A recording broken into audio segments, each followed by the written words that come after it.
নমস্কার, সৃষ্টি রূপচর্চা থেকে তোমাদের জন্য শুরু হচ্ছে আজকে থেকে সৃষ্টির নতুন টিপস।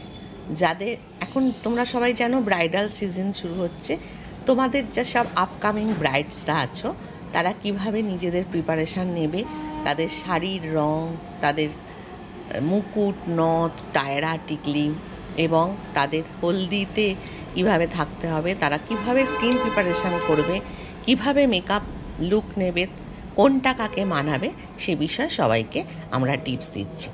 প্রথম টিপস হচ্ছে আপকামিং ব্রাইডসরা কিভাবে তাদের স্কিনকে প্রিপারেশান নেবে। স্কিন প্রিপারেশানটা ভীষণ জরুরি। তোমরা জানো যত দামি প্রোডাক্টই তোমরা ইউজ করো না কেন, স্কিন প্রিপারেশান যদি ঠিক না থাকে তাহলে অনেকেই কাউর ফটো দেখিয়ে বা কিছু দেখিয়ে বলে যে আমাকে এরকম লুক করে দিতে হবে, সেটা খুব ডুই ফিনিশ বা খুব গ্লসি থাকে। আমার মনে হয় যে যত দামি প্রোডাক্টই আমরা ইউজ করি না কেন, যদি সেটা তোমার স্কিন যদি ঠিক না থাকে, মানে স্কিন যদি খুব ফ্ললেস বা খুব সুন্দর পিগমেন্ট ছাড়া থাকে, তবেই সেই মেকআপ করা সম্ভব।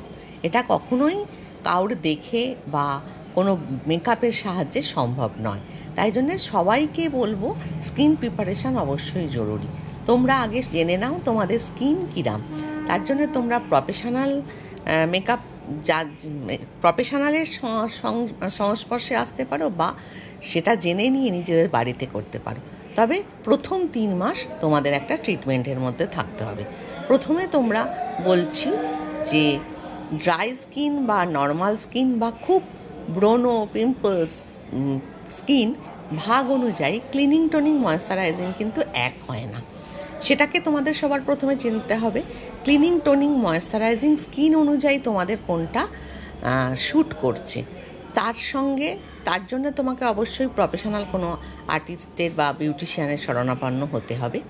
তাছাড়া বাড়িতে তোমরা সপ্তাহে 2 দিন অবশ্যই স্ক্রাবিং করবে।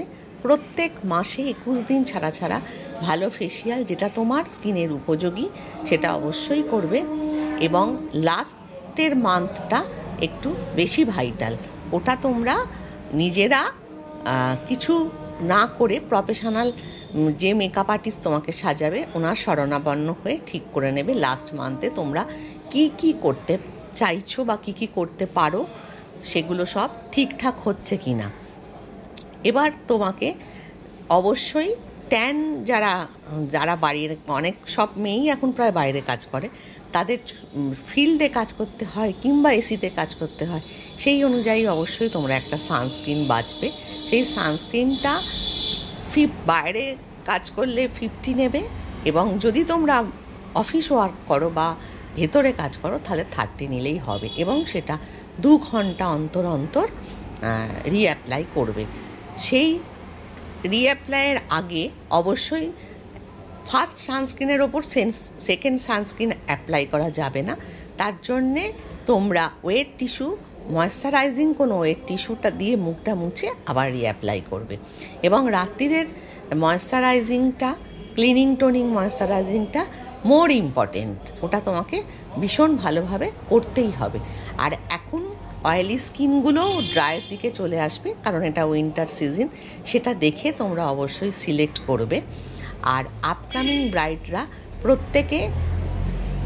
প্রত্যেকে বলছি খাবার দাবারের দিকটা খুব দেখতে হবে। জানি সবাইকে অনেক আইবুড়ো ভাত খেতে হয় বা অনেক কিছু বাইরের খাবার খেতে হয়, কিন্তু বাইরের খাবারটা যত সম্ভব কম তেলযুক্ত খাবার যেন হয়। তোমরা অবশ্যই আপেল, বিটের রস এবং গাজরের রস ইনটেক করবে। ফ্রুট স্যালাড, 3 লিটার জল এবং এমনি স্যালাড অবশ্যই রোজ খাবে, সেদিকটা নজর রাখবে, কারণ খাওয়া দাওয়ার ওপরই স্কিনটা আমাদের সব থেকে বেশি নির্ভর করে। ভেতর থেকে গ্লোয়িংটা অবশ্যই খাওয়া দাওয়ার সঙ্গে অনেকটা কানেক্ট আছে, তার সঙ্গে জল অবশ্যই বেশি করে খেতে হবে। আর যারা তোমরা এইভাবে তোমরা প্রথমে স্কিন প্রিপারেশানটা তৈরি করো, তারপর এবার আস্তে আস্তে আমি শাড়ি, গয়না, মুকুট, নথ আর স্কিনের সমস্ত জিনিস কি তোমাদের পছন্দ, কোন স্কিনে কি দরকার বা কোন মুখে কিরাম শাড়ি, গয়না বা সব মুকুট লাগবে, সেগুলো সব আস্তে আস্তে তোমাদের সাথে শেয়ার করব। আর আজকের ভিডিওটা যদি ভালো লাগে তাহলে অবশ্যই সৃষ্টি রূপচর্চা চ্যানেলটা তোমরা লাইক, শেয়ার আর কমেন্ট করো এবং সাবস্ক্রাইব করতে ভুলো না। নমস্কার।